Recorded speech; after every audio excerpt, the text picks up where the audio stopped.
Suspense.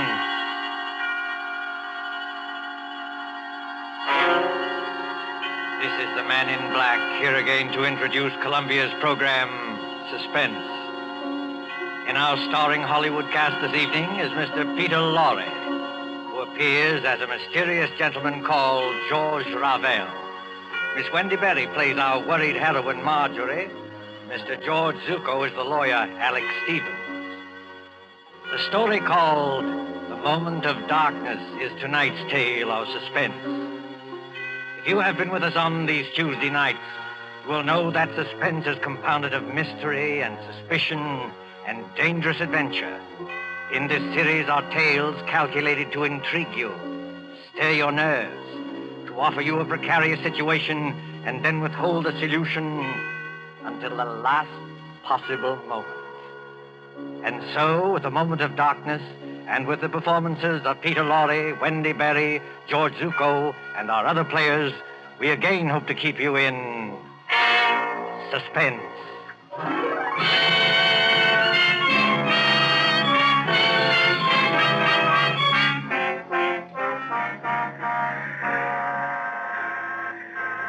The Train Bleu crack express train from Paris to the French Riviera, which in these carefree days before the war used to make the journey from Paris to Nice overnight. At the Gare du Sud on this particular mild spring evening, the train with its glistening wagon-lits or sleeping cars waits in a station filled with smoke and the iron coughing of engines. You can hear the excited crowd and the slamming of compartment doors. You can see the guard standing by with his watch in hand, with his horn ready to blow as a signal. En voiture, messieurs les voyageurs! En voiture! You better get in, Emily. The train's just about ready to start. Commotion there. At the last moment, just before the signal, a girl in a light summer dress, carrying a small suitcase, hurries along the platform towards car number 10. The girl is blonde and evidently English, and as she hurries towards the guard... En voiture! Dépêchez-vous, mademoiselle. Hurry up, please. Oh, yes, of course. Is this carriage number 10? Oui, mademoiselle, numéro 10. Hurry up, please. Thank you. I'll get in. Et maintenant...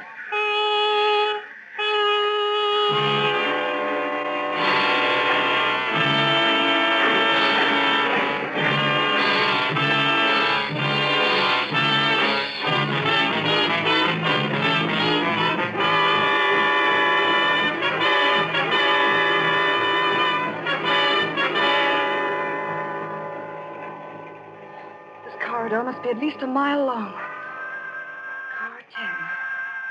Compartment number 6. Compartment number 6. Compartment... Oh, here it is. Yes, come in. Mr. Stevens, Oh, I beg your pardon. That's quite all right. Won't you come in? I thought this was Mr. Stevens' compartment. It is his compartment. I'm sharing it with him. He is on the train, isn't he? Oh, yes. He's going to look for some luggage that failed to turn up. In the meantime, won't you come in and sit down? Thank you. As an old friend of Toby Stevens... Why do you smile? Nothing. It's just odd to hear a dignified man like Mr. Stevens called Toby. That's all. Well, it suits him. As an old friend of his anyway, may I introduce myself? I'm Ken Blake, on vacation from the American consulate in London. How do you do? My name is Gray, Marjorie Gray. I most particularly wanted to have a word with Mr. Stevens. Miss Gray, will you pardon my impertinence if I ask... Ask what? Whether it's about your Aunt Hester at Monte Carlo and the man who seemed so determined to scare her to death.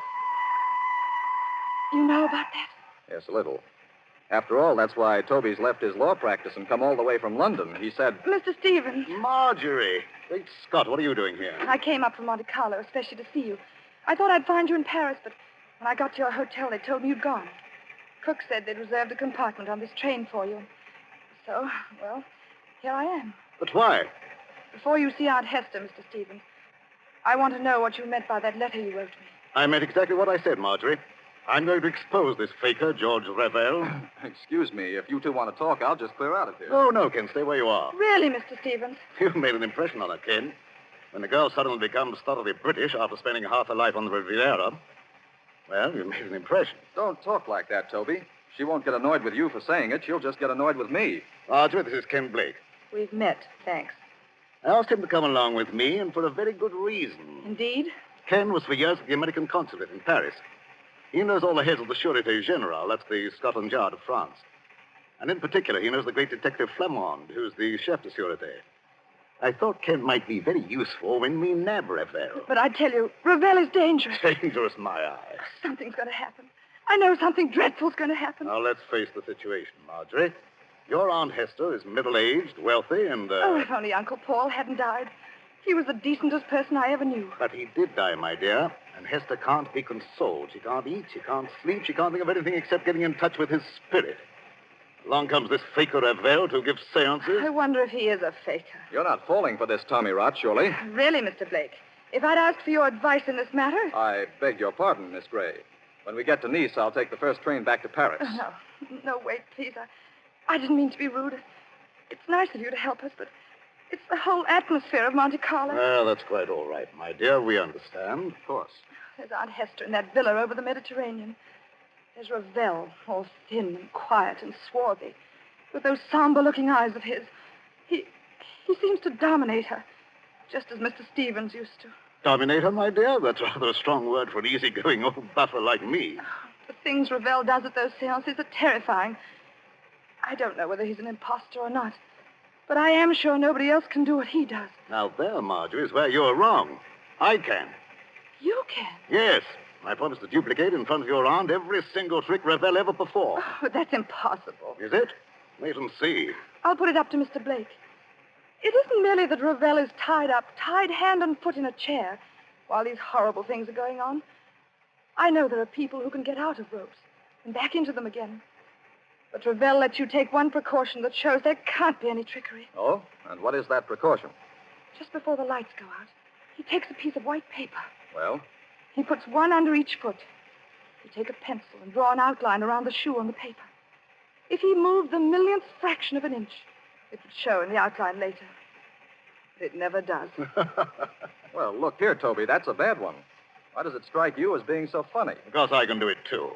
Just give me a moment of darkness, that's all. You mean he gets out of his shoes or something like that? No, he could hardly get out of his shoes and back into them without disturbing the outline. Then he doesn't leave his chair after all. On the contrary, he can be all over the room. Well, how in Satan's name does he do it? My dear fellow, there's nothing simple.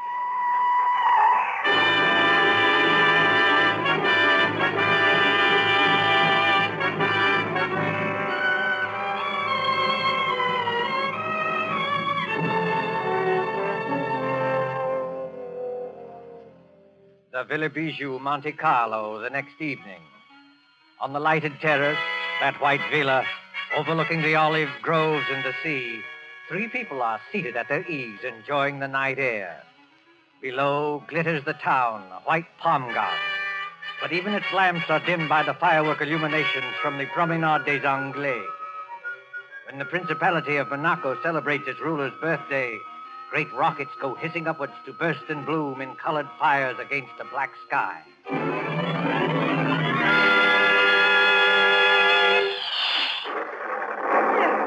I don't like those fireworks. The noise upsets me. I wish they'd stop. Never mind the fireworks, Hester. You've heard my proposition. Give me an answer. Oh, what's more, you spill broth on your jacket at dinner. You're the clumsiest eater I ever saw. Here. Let me take a handkerchief to it. Please, Aunt Hester, won't you answer Mr. Stevens? Why don't you two let me alone, both of you? We're only trying to help you. Don't you believe that? Oh, yes, I believe it, but I'm happy. I talked with my husband twice last week. Now, look here, Hester. This has got to stop. Why? Ravel's a fraud, and I can prove it. If Monsieur Ravel is a fraud, what is he gained by this? Has he not asked for money? I don't know, has he? No, not a penny. You haven't changed your will by any chance. People do queer things sometimes that even their solicitors don't know about. Oh, no, dear, I haven't changed my will. When I die, Marjorie inherits everything. I am a lonely woman. I'm getting old. I haven't got much to look forward to. Now, why don't you go your way and let me go mine? Suppose Ravel is a fraud. Just suppose it. Well, all right, have your way. You wouldn't like to think you'd been deliberately tricked and imposed on now, would you? Oh, no. Now, listen, Hester. If I prove to you these so-called miracles were really tricks that I can do myself. Oh, don't be ridiculous, Alex Stevens. I offer to prove that here and now. Would that shake your faith a little? Yes, I suppose it would. I But how did you become so clever all of a sudden? How did you become so gullible all of a sudden? You used to scoff at this sort of thing. You used to be gay and lively and go to the casino. Well, that was before Paul died. You're shivering, Marjorie. You feel cold, put on a wrap. I'm not cold. It's only... Only what? Oh, got a kind of presentiment that there's something dreadful hanging over us. I can't tell what direction it's taking or who's in danger. But I'm sure it's going to burst. Just as sure as By George, look at that rocket. Yes. Red and gold stars. And a deathly white blaze like the life we're living. You can see every leaf in the garden. Every blade of grass. And we can also see, look there, Ravel and Ken Blake coming up the path. This Ken Blake, Mr. Stevens. Are you sure he's quite honest? My dear Marjorie, Ken's all right. I've known him for years. I thought he came here to help expose Ravel. But he and Ravel are as thick as thieves. What sort of game is going on here? Game, mademoiselle? You spoke of a game? Yes, Monsieur Ravel, I did. So did I, friend Ravel. Are you ready for my demonstration tonight? Demonstration? In the seance room upstairs. You claim you can bring back the dead. Pardon me, monsieur, I claim nothing. When I'm in trance, I cannot tell what happens. But I can. I'm going to make ghosts walk by perfectly natural means. You know, Monsieur Stevens, I don't understand your logic. Logic? Yes, you wish to, how do you put it? Expose me? But how will you expose me by these childish tricks? If I show you a counterfeit 10-pound note, does that prove there's no Bank of England? I'm not going to argue subtleties with you. You can always beat me there. I'm a plain, ordinary man with a little common sense to back me up. No. Come on, my friend. Not an ordinary man, surely. Just exactly what are you hinting at? Yes, I'd like to know that, too. Oh, Madame Hester, believe me, I didn't mean to upset you. I wouldn't upset you for anything. No, I'll bet you wouldn't. Oh, I kiss your hand, Madame. I'm all apologies. Well, let this gentleman do what he likes. But I warn him, it is dangerous. Dangerous? How is it dangerous? That's the first time you've spoken, Mr. Blake. Why have you been so quiet? Please, Marjorie, please now, be a good girl and stop interrupting. Oh, I'm sorry, Aunt Hester. But he's been muttering to himself and moving from one foot to the other and looking guilty. Confound it, I'm not looking guilty. Aren't you? No, it's a hot night. I don't like this business at all. Why will a seance be dangerous? Why? Because we shall be tampering with evil forces. Evil force is my foot. Oh, you doubt it? Yes. This brave Monsieur Stevens is challenging the unseen world.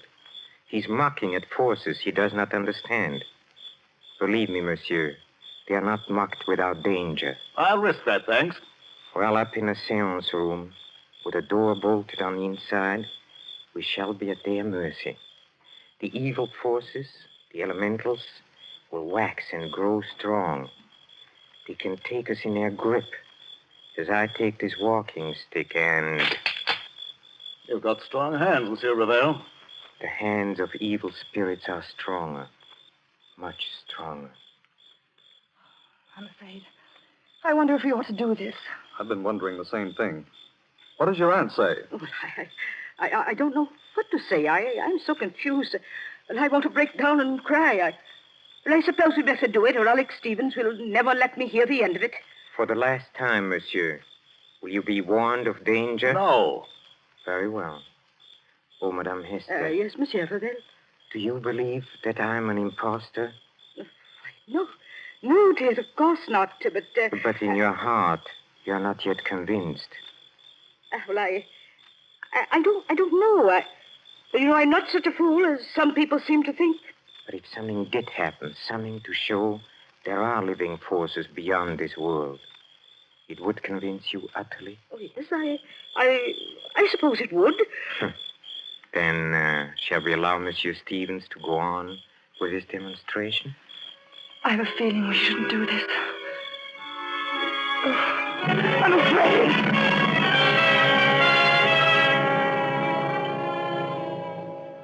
Upstairs at the Villa Bijou, there is a small, bare, deeply carpeted room. Its only furniture consists of a round table, 5 chairs, and a large cabinet phonograph. There is only one door, and there are no windows. In one chair, a little way back from the table, sits Mr. Alexander Stevens. He is tied hand and foot, the outline of his shoes drawn with pencil on pieces of paper, so that he cannot move. Now then, friend Raphael. Have you quite finished tying me up? Oh, yes. Yes, and I bet you won't get out of these knots, sir. Well, we'll see about that. Are the rest of you ready? Yes, all right. Oh, dear, I wish I'd put some smelling salts in my handbag. Well, what do you want us to do now? You'll have conditions exactly as they are for Mr. Ravel. I'll sit in this chair back from the table. You four sit round the table, clasping hands to form a circle. All right, let's get on with it. Ken, will you start the gramophone? I believe it's customary, Mr. Ravel, to have hymns played at the beginning of a seance to establish the proper frame of mind. Yes, monsieur, that's true. You fool. What did you say? Oh, nothing, monsieur. Please continue. Start the gramophone, Ken. When you've done that, turn out the lights on that switch by the door.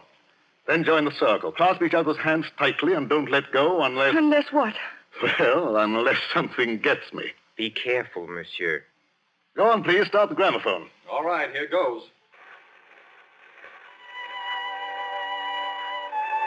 Now the lights, Ken. Switch off the lights. Lights? Yes. There you are. It's pitch dark. I can't see my way back to the table. Here, Ken. Here's my hand. Thank you. Mine Thanks. on the other side, Mr. Blake. Thank you. I've got my bearings now. Are all of you clasping the hands of the next person? Then quiet and wait for what's going to happen.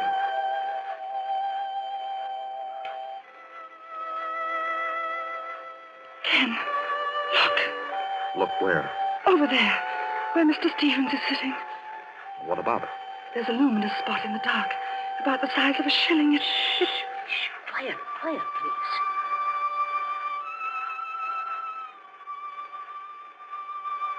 Did anything touch the back of your neck? No. What was that? It's Alex Stevens. I know it. This was not on a program, madame. Break the circle and get those lights on. The luminous spot is still there. Oh, hurry, Ken. I can't see my way in the dark. I don't know which direction the lights are. Wait a minute. Here's the wall. If I grope along here, I ought to find the switch. Yes, here it is. Lights. Quiet. Silence, mademoiselle, if you please. What's wrong with Mr. Stevens? What's that sticking out of his chest? The handle of a dagger. And a good deal of blood has soaked through his coat, too. Oh, Monsieur Blake, will you turn off this gramophone? Yes, certainly. But you're not saying that Toby Stevens is dead. I'm afraid he is, my friend. That's a direct heart wound. Perhaps 10 seconds of intense agony, and then the end.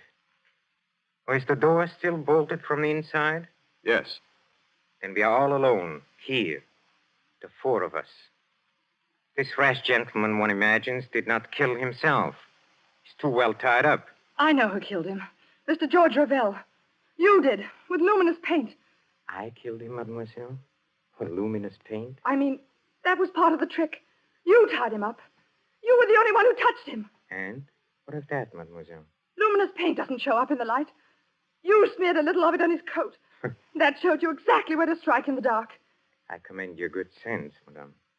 But there are two excellent reasons why I had nothing to do with this.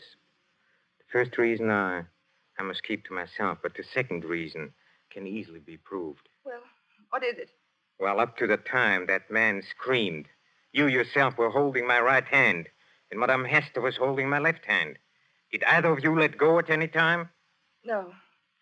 No, that is, I didn't. What about you, Aunt Hester? No, Marjorie, dear. I didn't let go either. He never moved. Hold on. Wait a minute. Well, monsieur, speak up. I was holding Marjorie's hand on one side and her aunt's on the other.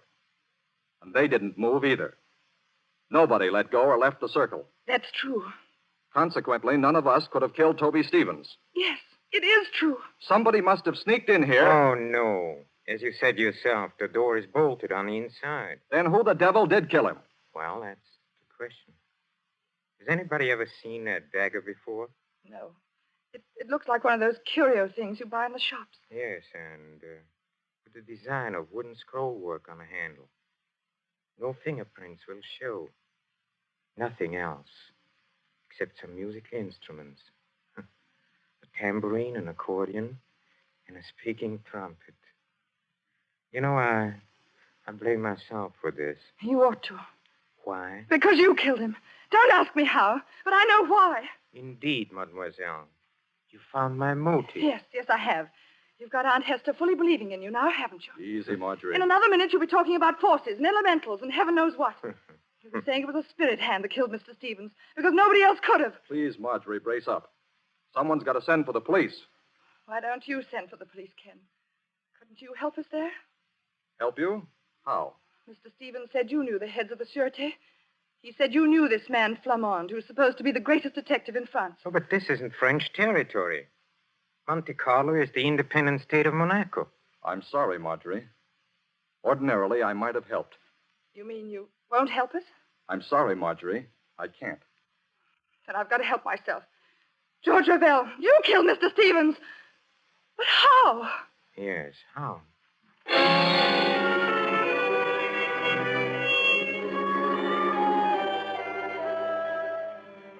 24 hours later, 24 hours of blind puzzling. In the railway station at Nice, 9 miles from Monte Carlo, the night express for Paris is already underway. The guard has blown his signal, and the great wheels grind. A young man, hatless and worried, pushes through the crowd past the already moving train. Non, monsieur. C'est défendu. Vous êtes trop tard. Too late, nothing. I'm getting aboard this train. Prenez garde, monsieur. Prenez garde. I'm sorry to have caused you any trouble, guard. But do you happen to know whether... Marjorie, Ken Blake, what are you doing on this train? exactly the question I wanted to ask you.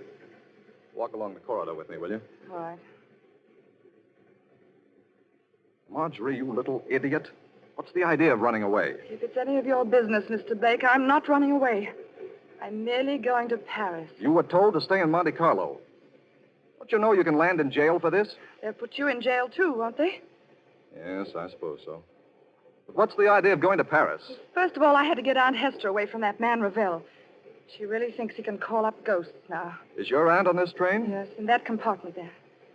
Second, I'm going to Paris for some real help. I'm going to the Sûreté. I'm going to see this man, Flamand.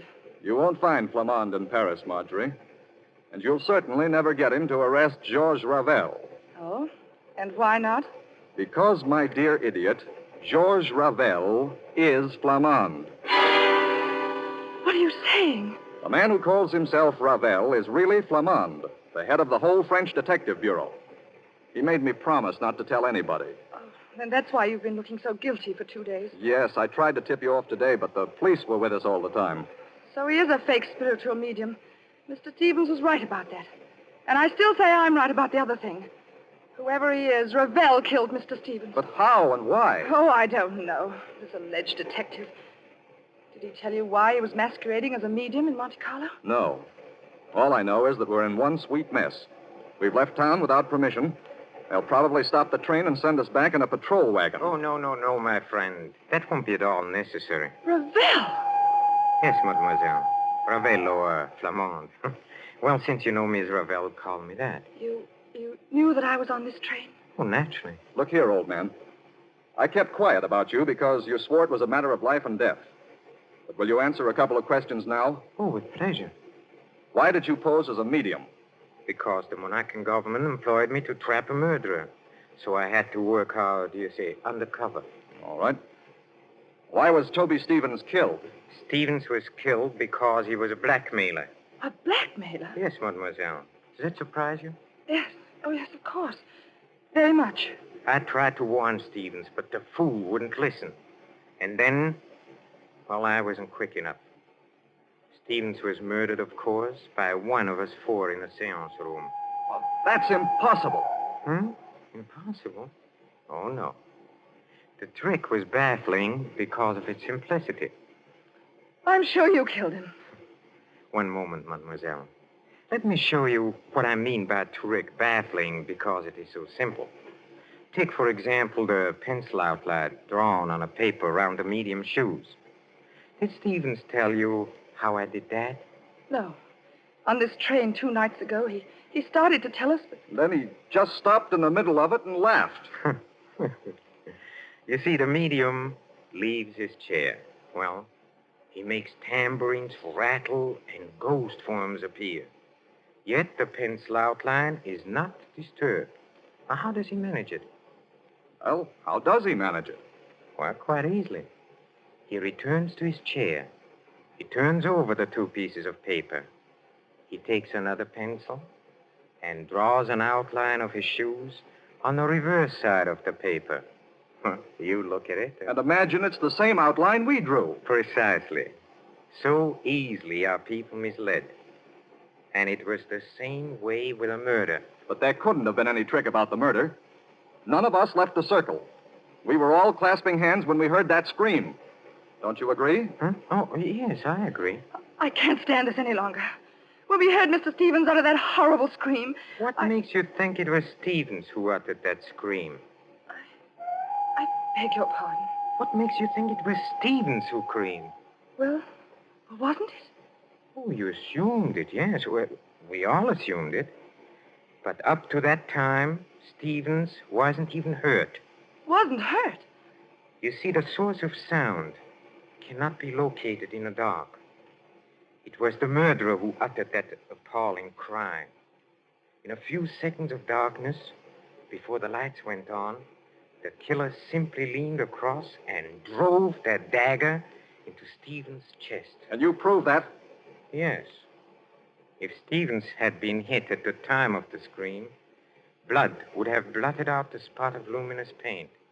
Yet, Marjorie Gray saw the paint shining after the scream.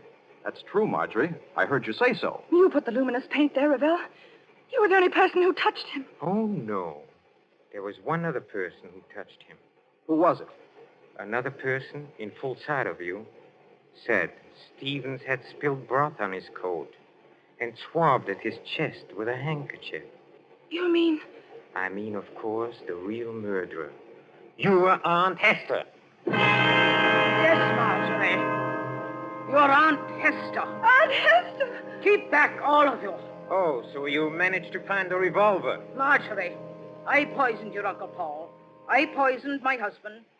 And Alex Stevens knew it. You can't get away, madame. Keep away from that door. I never believed in spiritualism.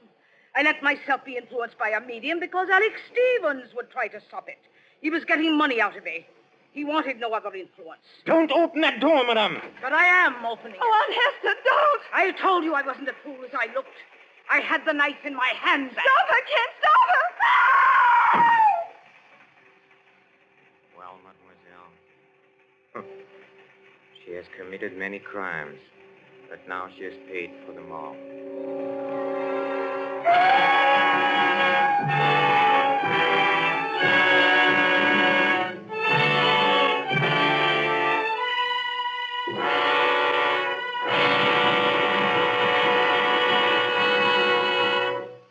And so closes The Moment of Darkness, starring Peter Lorre, Wendy Berry, with George Zuko.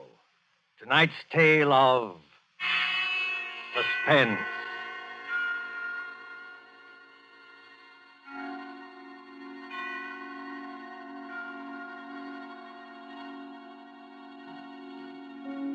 This is your narrator, the man in black, who conveys to you Columbia's invitation to spend this half hour in suspense with us again next Tuesday, when Agnes Moorehead and Ray Collins will star in a study in terror titled The Diary of Sophronia Winters.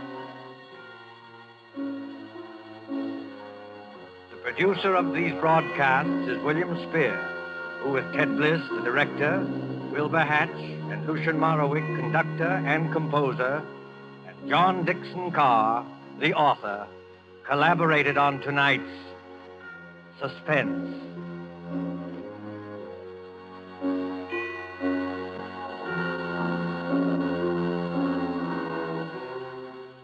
This is the Columbia Broadcasting System.